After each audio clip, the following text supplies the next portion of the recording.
하나님의 은혜가 여러분들 가운데 함께 하시기를 주님의 이름으로 축원합니다. 우리 옆에 분들에게도 인사를 좀 나눌까요? 사랑합니다. 예. 건강하게 사는 비결 가운데 한 가지가요, 키스를 많이 하고 어루만져주고 안아주고 그러는 게 있어요. 여러분, 교회에 오는 분들은 서로 따뜻하게 맞아주고 인사하는 것이 여러분들에게 건강하게 사는 비결 가운데 하나입니다. 그 은혜가 여러분들 가운데에도 충만하시기를 주님의 이름으로 축원합니다. 니콜라스 윈턴이라고 하는 분이 있는데요. 오늘 그 영상 잠깐 먼저 보고 하나님 말씀 함께 나누도록 하겠습니다. 우리 함께 볼까요?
This is his scrapbook.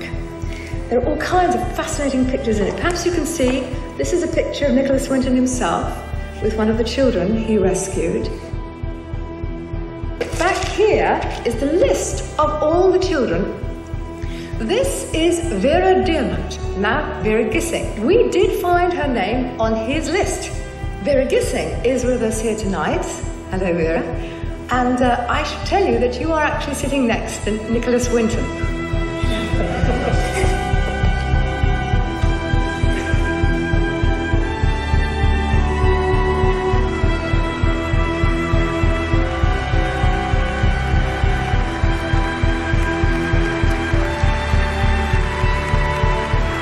Yes, is there anyone in our audience tonight who owes their life to Nicholas Winton? If so, could you stand up, please?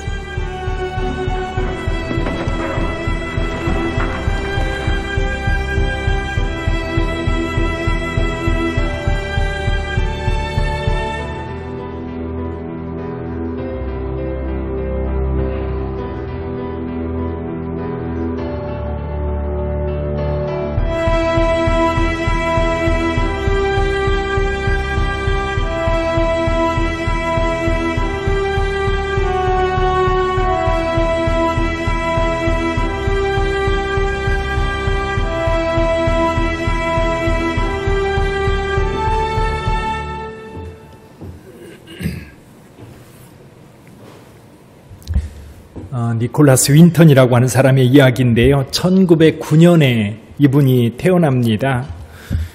유태인 금융가인 집안에서 태어나게 되는데 어려서부터 부유한 집안에서 자랐기 때문에 별 어려움 없이 그렇게 성장을 하다가 증권거래소에서 일을 하게 됩니다.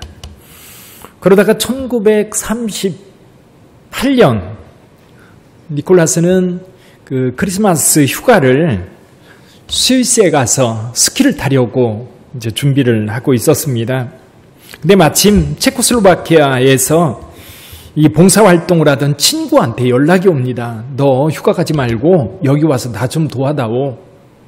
그래서 휴가 가는 대신에 체코에 유대인 수용소를 방문하게 되는데 이때 그 수용소 안에서 아주 끔찍한 광경들을 목격하게 됩니다. 그리고 이 사람들을 도와줘야 되겠다라고 결심을 하고 거기 있는 아이들을 영국으로 입양 보내기로 작심을 합니다. 근데 다른 나라에서는 이제 입양이 보편화되어 있었는데 당시에 체코슬로바키아에서는 이 입양이 전혀 이루어지고 있지 않았답니다.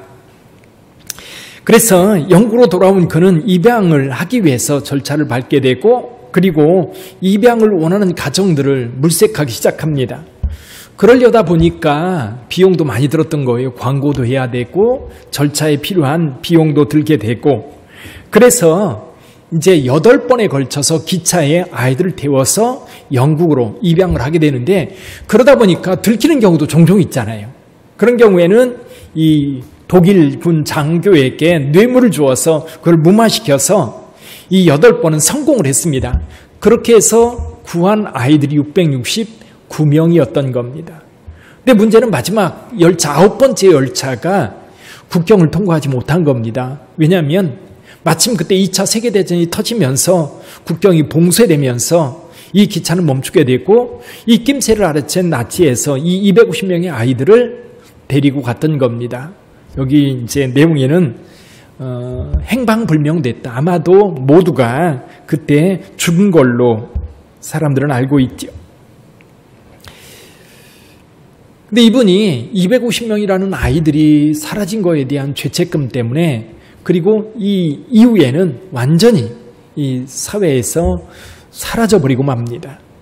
전혀 드러내지 않고 50년이 지났는데 이게 1988년 이야기입니다. 1988년에 아내가 다락방을 정리하다가 노트를 발견한 거예요.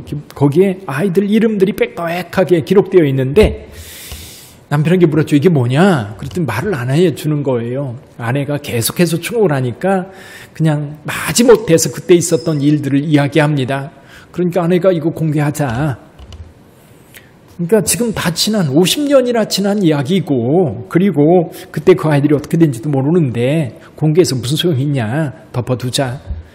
근데 그 아내가 기자에게 이것을 전했고 지금 이 내용은 BBC 방송국에서 했던 내용을 캡처해가지고 그 유튜브에 올려져 있는 영상입니다. 니콜라스 윈턴이 이제 구출한 아이들이 669명이었는데 이제 방송국에 지금 초대된 사람들이 일부였고요. 그리고 나중에 이 방송을 보고 전 세계에 흩어져 있는 니콜라스 윈턴으로부터 구출받은 아이들이 연락이 왔던 겁니다. 이게 다 이렇게 연락을 소문에서 알아보니까 그 가족들까지 포함하니까 6,000명이 넘었던 거예요. 그래서 이분이 2015년에 106세를 사시고 하나님 앞에 부름을 받았습니다. 2003년에는 영국에서 기사 자귀를 받게 되고요. 2008년에는 체코에서 노벨 평화상 후보로 추천하기도 했다고 합니다. 물론 이분이 이 일로 인하여 기사 자귀도 받고 노벨 평화상의 후보로 추천되기도 하고 그런 걸로 어쩌면 그의 상이 주어졌는지도 모르겠어요. 그런 진짜 그의 상은 뭐예요? 669명이라고 하는 이 생명들이지요.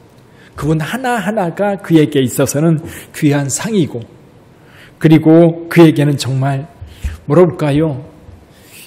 받을 수 없는 그 보상들을 충분히 이 땅에서도 그리고 저 하늘나라에서도 풍성하게 받을 줄 믿습니다. 상 받는 삶, 상 받는다는 것.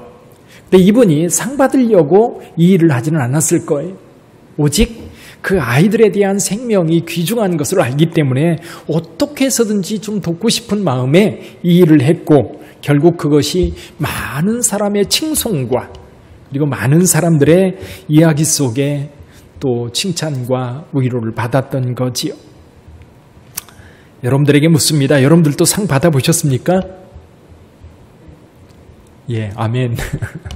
예, 저도 상 받아봤어요. 기억나는 상이 두 가지가 있습니다. 하나는 초등학교 1학년 때 공부를 잘했는지 못했는지 그런 거 전혀 저는 느낌도 없는데 어쨌거나 한 학기 지나고 나니까 학교에서 상을 주었어요. 그 상 내용 이런 거였습니다. 우리 학생은 푸맹이 방정하고 들어보셨어요? 푸맹이 방정하고 학업 성적이 우수하여 이 상장을 수여함. 그때 그걸 기억하고 있는 거 보니까 아마 굉장히 기분이 좋았던 것 같아요.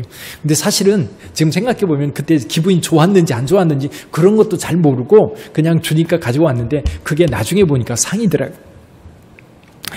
또 한 가지 제가 받은 상 가운데 제가 받은 게 아니죠. 우리 교회가 받았던 상이죠. 원주에서 개척을 하고 또 지역사회를 섬기는 일에 많이도 아닙니다. 조금 섬겼었는데 저는 기본적인 생각 가운데 이 교회의 사회적 기능은 두 가지라고 봐요. 하나는 복음을 전하는 것이고 또 한 가지는 구제하는 겁니다. 요즘 우리 사회는 사회복지가 잘 돼 있어서 교회가 아니어도 국가가 어려움을 당하는 분들을 잘 도와주고 계십니다. 사실 교회가 할 수 있는 영역은 굉장히 작아요. 요즘은 이제 국가라고 하는 공공기관에서 하는 구제사역, 근데 그 공공기관 안에 들어와 있는 사람은 괜찮은데 거기에 밖에 빠져 있는 분들이 있어요. 법적으로 도울 수 없는 분들, 이런 분들이 교회나 사회단체에서 후원을 하는 거거든요. 저 원주에서 이제 사회복지협의회라고 하는 곳에 참여를 하면서 장애인 복지관도 돕고 그룹홈도 가서 도와주고, 그리고 김치 만들어서 김치를 이제 장애인 가정에 배달하는 그런 일도 하고요. 또 이제 결정적인 것 가운데 하나가 뭐냐면 그 동네에 조손 가정 아이들이 한 8가정이 있었어요.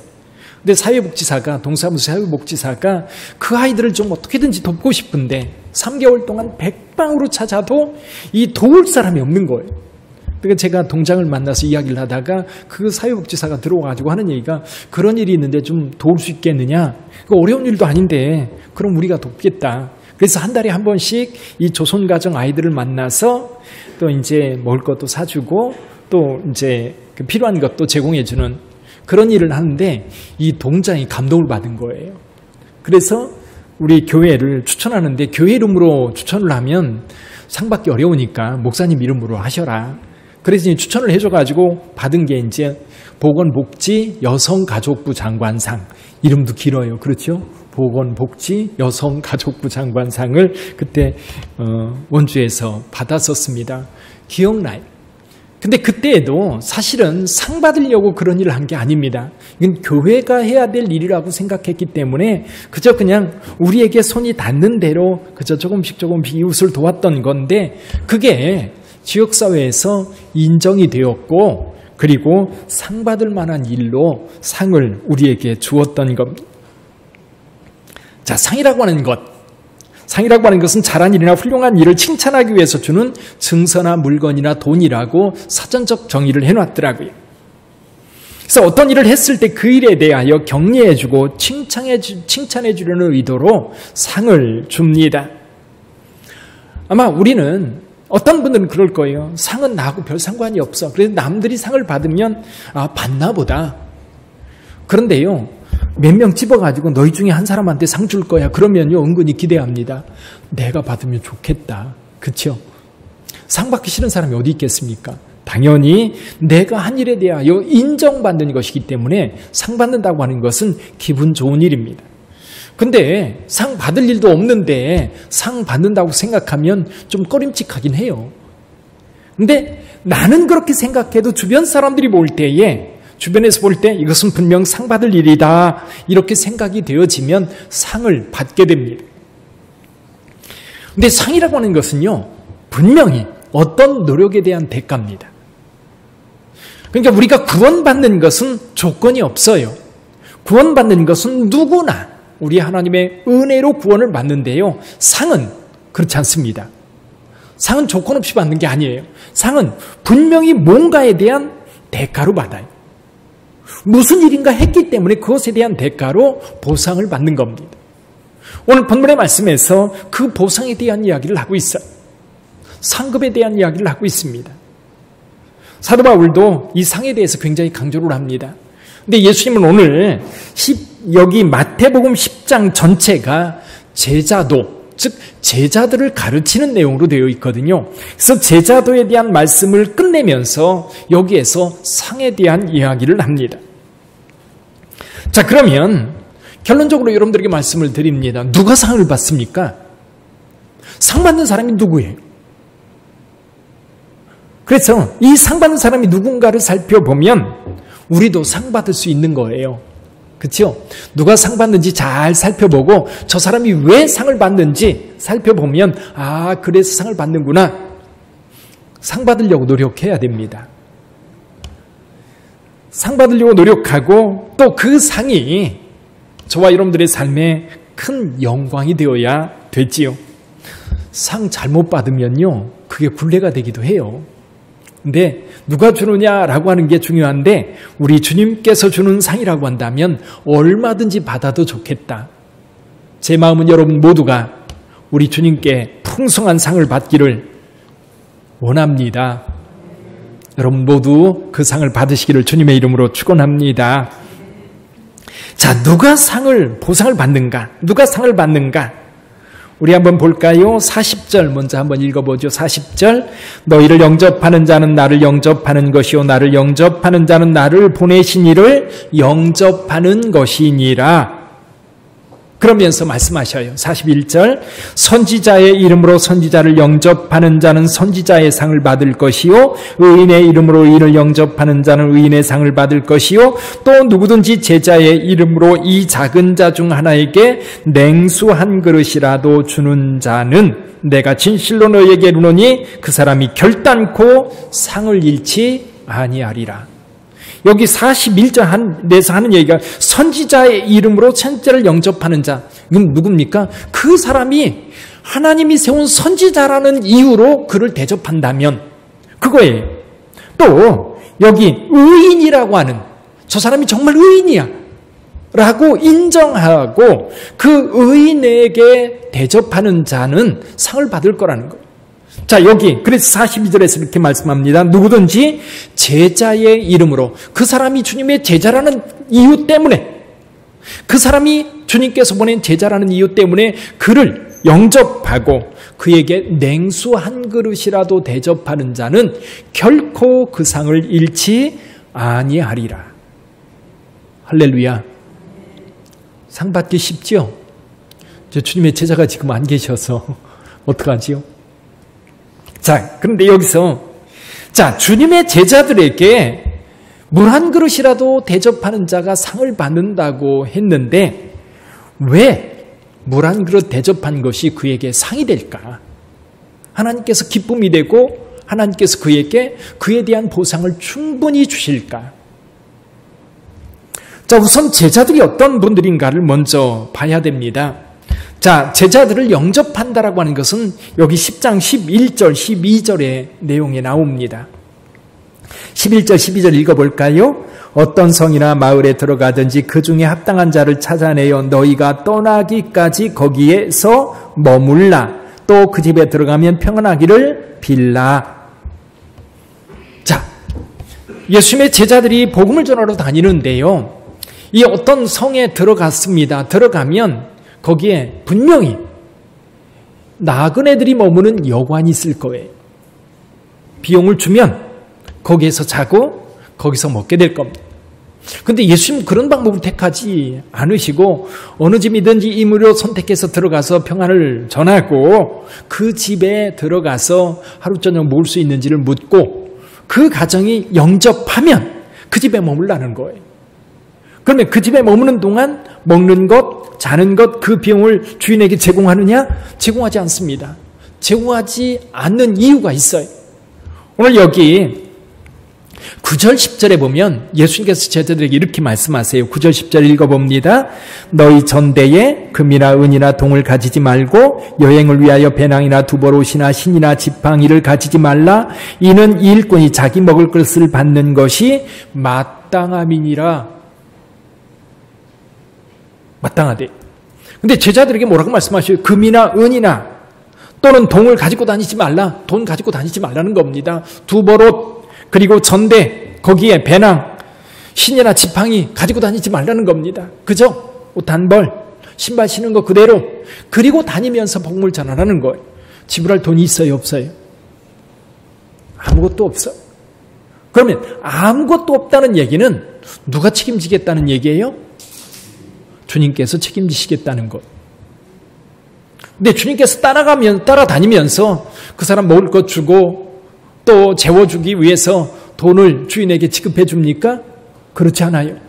주인이 이 나그네들을, 이 복음 전도자들을 예수님께로부터 파송된 주의 제자라는 이유로 그를 영접해서 먹을 것 제공해주고 잠자리 제공해주고, 그래서 그 성을 떠나기까지 거기에 머물도록 모든 편의를 제공해 주는 겁니다. 그게요, 주님의 손길인 거예요. 주님께서 그를 통해서 예수님의 제자들을 공개해 주시는 거예요. 필요를 채워 주시는 거예요. 그러니까 제자들은 사실 다니면서 아무것도 없는 겁니다. 돈도 없지요. 그리고 그들에게 뭔가를 제공할 수 있는 것이 아무것도 없어요. 그러나 그 주인은 예수님께서 보냄받은 자라는 이유 때문에 그들을 돌보고 먹을 것을 제공해 줍니다. 삶에 필요한 모든 의식주 문제를 스스로 해결하면서 다니는 것이 아니라 하나님께서 택한 자들을 통해서 그들이 돌봄을 받고 체험을 받게 되는 겁니다. 그러다 보니까 누군가 도와주지 않으면 안 되는 거예요. 근데 도와주는 자들은 하나님께 복을 받는 겁니다. 충분한 보상을 그가 받는 것.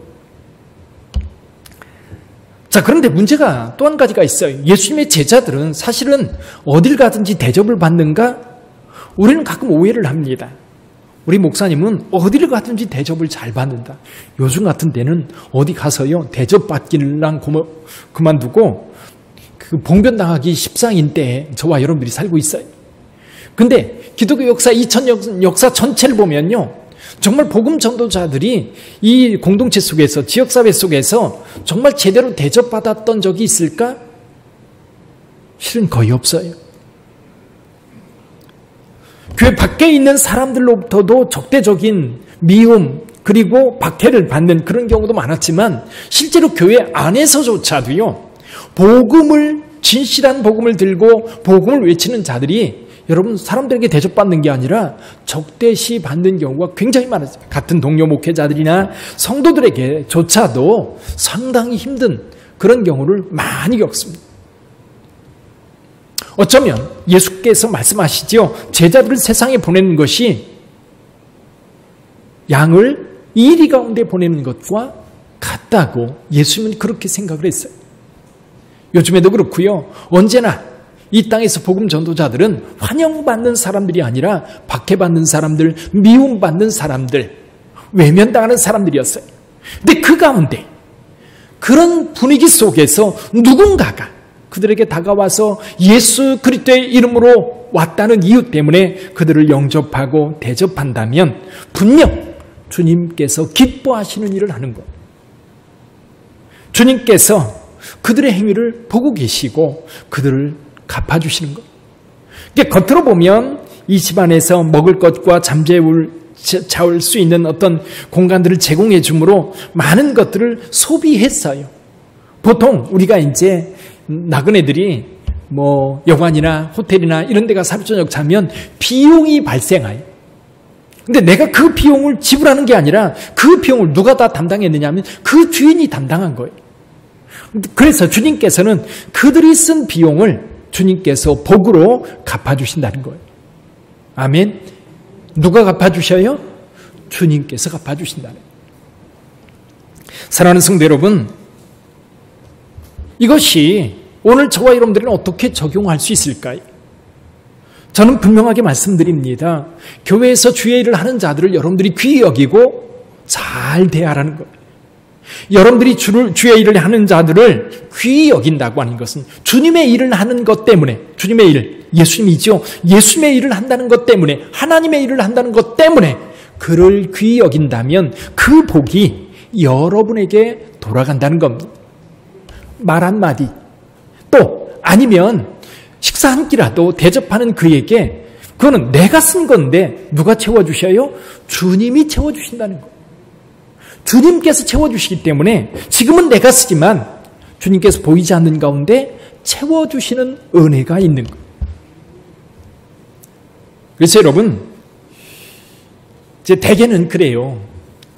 분명히 목회자들은 목회자들에게 잘하는 자가 복을 받는다는 사실, 내가 여러분들이 저한테 밥 한 끼 사주고 때로는 예를 들면 뭐 그런 경우도 많지 않지만 책 사보라고 봉투 하나를 줬다고 할 때에 그것을 누가 갚아주셔요? 주님이 갚아주신다는, 제가 갚는 게 아니에요. 주님이 갚아주셔요. 그런데요, 주님의 갚으심은요 30배, 60배, 100배의 갚으심인 줄 믿습니다. 근데 이런 얘기를 담임 목사님이 하기 어렵잖아요. 대개 누가 해요? 부흥사들이 하잖아요. 그렇죠? 부흥사들이. 그런 얘기하면 성도들이 시험 들어요. 어려워요. 아니, 우리 목사님한테 누구나 다 잘해줄 텐데 왜 저런 이야기를 할까? 그런데 여러분, 분명한 것은 있어요. 제가 대접받고 싶어서도 아니고, 그리고 대접받으면 물론 기분 좋은 것은 맞는데, 여러분, 그것을 주님께서 기억하시고 주님께서 갚아주신다는 사실을 여러분 분명히 아시기를 주님의 이름으로 축원합니다. 목회자뿐만이 아니에요. 여러분 구역장님들, 구역에서 여러분들에게 하나님의 말씀을 가르칠 때 그냥 그 구역장을 향해서 비난하고 그 말씀 전하면 괜히 어깃장 놓지 말고 여러분 같이 격려하고 위로하고 힘줘서 진짜로 하나님의 말씀을 잘 가르칠 수 있도록 격려해 줘 보세요. 아니면 우리 구역장님이라고 하는 이유 때문에 여러분 구역장님 불러서 식사 한 끼 사드려 보세요. 교회 학교, 유치부 또는 초등부 또는 학생회, 청년회, 내 자녀가 우리 교회 학교 선생님한테 가르침을 받고 있는데 교회 학교 선생님이라는 이유 때문에 스타킹 한 콜이라도 사준다면 그것을 우리 주님께서 갚아주신다는 것. 그래서 예수님의 이름으로 보낸 제자들을 영접하는 것은 예수님을 영접하는 것이고, 그리고 예수님을 영접한다는 것이 예수님을 보낸 하나님을 영접한다는 것. 그러니까 주의 일을 한다고 하는 것은 그를 대접한다는 얘기는 뭐냐면 하나님의 일을 하는데 내가 참여한다고 하는 의미가 되는 거예요. 그래서 오늘 본문의 말씀에서는 분명히 여러분 이 제자들에게 물 한 그릇이라도 대접하는 자가 복을 받는다. 여러분 꼭 기억하시고 그렇게 행하시기를 주님의 이름으로 축원합니다. 저는 여러분들이 다 복받기를 원합니다. 물론 그것이 주의 종에게 굉장한 격려가 되는 거예요. 그래서 첫째는 주의 종들을 잘 대접하는 자가 복을 받고요. 두 번째는 그 복이 또 누구 것이냐면 주의 일을 하는 자들의 복이에요. 주의 일을 하는 자들의 복. 예수님의 제자들은 이미 은혜를 받은 자들이에요. 이미 복을 받은 자들이에요. 그래서 예수님께서 이렇게 말씀하세요. 8절에 보면 병든 자를 고치며 죽은 자를 살리며 나병 환자를 깨끗하게 하며 귀신을 쫓아내되 너희가 거저받았으니 거저주라. 주의 일을 행하는 자들에게는 꼭 필요한 게 그거예요. 내가 은혜를 받았어요. 은혜를 받았기 때문에 그 은혜를 따라서 성도들을 섬기고 병을 고쳐주고 말씀으로 성도들을 섬기는데 거저 받았기 때문에 거저 주는 거예요. 이건 제자들의 태도예요. 제자들은 대가를 받으려고 일하지 않습니다. 대가를 받으려고 일하는 게 아니라 주님께서 받은 은혜 때문에 가서 하는 거예요. 은혜 때문에 가서 섬기는 거예요. 은혜 때문에 성도들 돌보고 또 치유하고 봉사하는 거예요. 그런데요, 주의 일을 하는데 누군가가 내가 주님의 일을 한다고 하는 것 때문에 그 사람이 나한테 물 한 그릇이라도 냉수 한 그릇이라도 대접하는 그 모습에 굉장한 격려가 돼요. 그게 상이 되더라고요. 아, 내가 주님의 일을 하는데 주님께서 기억하고 계시구나. 누군가 이것을 하나님의 일로 인정하고 있고 그리고 그 하나님의 일을 하는 것에 대해서 저 사람이 나를 귀히 여기고 있구나. 그러니까 그렇게 박해를 받고 그렇게 미움을 받고 그렇게 외면을 당해도 주의 일을 행하는 것. 그제도 경희신학교 학생들 제가 이제 학기 끝나면 식사 한 끼씩 사줘요. 이게 그분들에게 굉장한 격려가 되는데 그분들을 이렇게 보면서 그런 생각이 드는 거예요.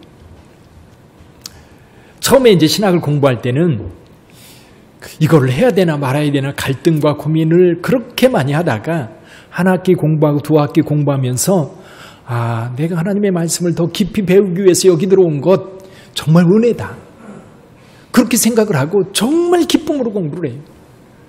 그러니까 이게 이제 신학교 학부생들, 그러니까 갓 20 때 돼가지고 고등학교 졸업하고 신학교에 들어온 학생들하고는 너무너무 다른 거예요.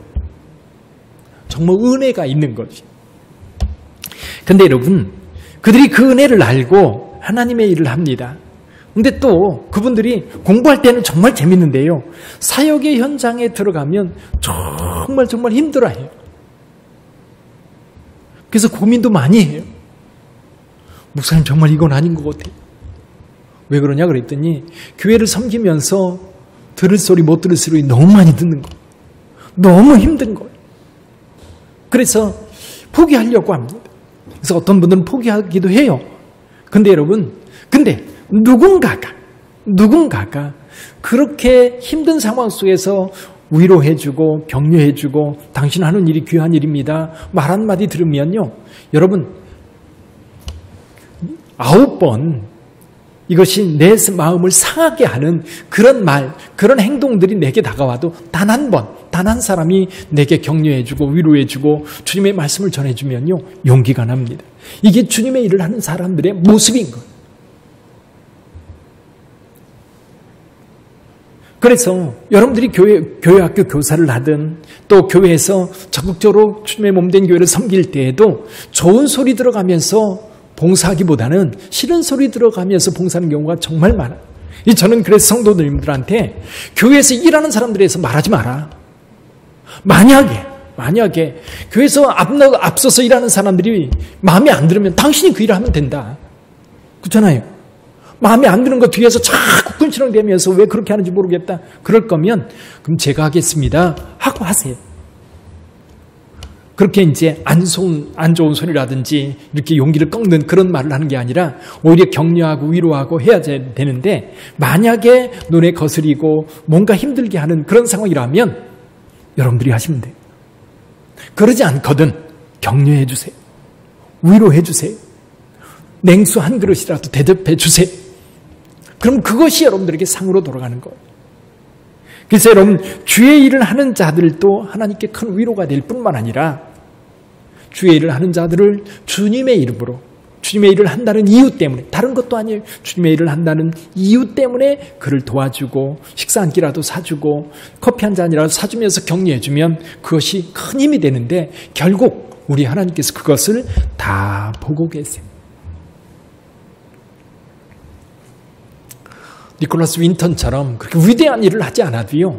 아주 작은 일이라도 우리가 행할 수 있어요. 제가 목회를 하면서 기억나는 분이 한 분 계세요. 한 분만 기억하는 건 아니고요. 많은 분들이 기억나는데 그중에 한 분이십니다. 권사님이신데요. 제가 그 교회 가서 섬길 때 나이가 많으셨어요. 그래서 거의 거동을 못 하셨어요. 그래서 거의 교회를 나오시지 못하는 거예요. 그래서 자주 신방을 갔습니다. 신방 가면 이분은 우리 할머니들 왜 그 허리춤에 뭐가 있죠? 그렇죠? 그걸 뒤져가지고 꼬깃꼬깃한 돈 하나를 꺼내가지고 이제 말씀 전하고 기도하고 그리고 이제 음료수 하나 마시고 그리고 나오려고 하면 꼭 붙잡고 목사님 받으세요. 그러고 줘요. 근데 5,000원짜리야. 변하지도 않아. 처음부터 제가 그 교회를 떠날 때까지 한 번도 바뀐 적이 없습니다. 그리고 한 번도 안 줘본 적도 없어요. 꼭 5,000원짜리 주셔요. 그러면서 하는 얘기가 목사님 이거는 꼭 갈비탕 사드세요. 다른 거 사드시면 안 된대요. 갈비탕 사드시라. 생각해보니까 이 권사님은 일제시대 때부터 신앙생활을 하면서요. 목사님들이 어렵게 사는 것을 너무 잘하는 거예요. 그래서 이 권사님은 신방 오는 모든 목사님들한테 꼭 주셔. 꼬깃꼬깃한 늘 준비해놓고 계세요. 언제 와도 이제 그 목사님한테 드리. 그러다가 이제 그분이 돌아가셨어요. 저기 서울에 삼성병원에 장례식장이 준비되어 있는데 그 장례식장에 가서 제가 은혜를 받았어요. 근데 은혜 받았다는 것이 그냥 뭔가 특이한 게 아니라 그 장례식장에 딱 들어갔는데요. 분위기 자체가 너무 뭐라 그럴까요? 슬프면서도 슬프지 않은, 엄숙하면서도 무겁지 않은, 정말 묘해요. 근데요 너무 행복해요. 상주들도 그렇고 돌아가신 분도 그럴 것 같고, 평생 하나님 앞에 기도로 주의 종들을 섬기는 것으로 살아오셨던 권사님의 장례식장, 이게 그리스도인의 장례식장이구나. 저는 지금까지 목회해 오면서 임종의 순간에 이것이 그리스도인의 죽음이구나. 이것이 그리스도인의 결혼이구나. 이것이 그리스도인의 장례식장이구나. 제가 그때 그 권사님의 장례식장에서 제가 은혜를 많이 받았어요. 물론 그 가족, 그 권사님의 자녀들이 다 잘 됐어요. 잘 돼서만이 아니라 정말 그분들이 그렇다고 해서 목회자로 헌신한 가정은 아무도 없었어요. 근데 교회를 정말 잘 섬기는데요. 누구도 튀어나게 섬기는 건 아니었어요. 그런데 그 장례식장의 그 분위기, 찾아오는 손님들, 이렇게 옆에서 이렇게 지켜보면서 이게 그리스도인의 복이구나, 복. 우리 하나님께서 이렇게 갚아주시는 거예요. 물론 저 하늘나라에서도 그분을 위해서 예비된 황금 면류관이 있으리라 믿습니다. 그러나 이 땅에서도 자녀들이나 주변 사람들이 볼 때 그 권사님 정말 복받은 권사님이구나. 정말 하나님께서 그를 돌보고 계시고 또 마지막 순간까지도 하나님께서 그를 지켜주셨구나. 우리가 그리스도인으로 신앙생활한다는 것은 그런 것이 돼야 되지 않을까요? 늘 뭔가를 싸워야 되고 갈등하고 뭔가 마음속에 그런 게 아니라 누군가를 잘 섬기고 돌보고. 그래서 여러분, 그리스도인들을 사랑하고 섬기는 것은 결국 그를 위하여 죽으신 주님을 섬기는 것이 되는 거예요. 여러분들이 여러분의 형제자매들 옆에 있는 분들을 잘 섬기고 돕는다는 얘기는 뭐냐면 주님을 존중하는 거예요. 그러니까 주의 이름으로 세움받은 주의 종들을 여러분들이 잘 섬긴다는 것은 그 개인을 귀에서 섬기는 것도 있겠지만 그보다도 예수님 때문에, 예수님의 이름으로, 예수님이 세웠기 때문에 그를 섬기고 그를 귀히 여기는 거예요. 그게 교회의 분위기가 되어야 되는 거예요. 제가 처음 다녔던 홍성교회는 정말 그런 분위기에 있어서 정말 좋은 교회였어요. 교회가 갈등과 다툼이 아니라 정말로 서로를 섬기고 주의 종들을 귀히 여길 줄 아는 그런 교회. 선교사님으로 우리가 파송했다면 그분들을 귀히 여길 줄 아는, 또 우리 교회를 통해서 나온 주의 종들이 있다면 평생 그분들을 위해서 우리 교회가 짐져주는, 그 짐이라는 게 다른 게 아니에요. 기도제의 짐이에요. 짐을 져주는. 그게 뭐냐면 주님께 은혜를 받은 자들이 주님께서 세웠다는 이유 때문에 섬기는 거예요. 그것이 우리 빛된 교회 모든 성도들에게 은혜가 되고 상급이 되기를 주님의 이름으로 축원합니다. 기도하겠습니다.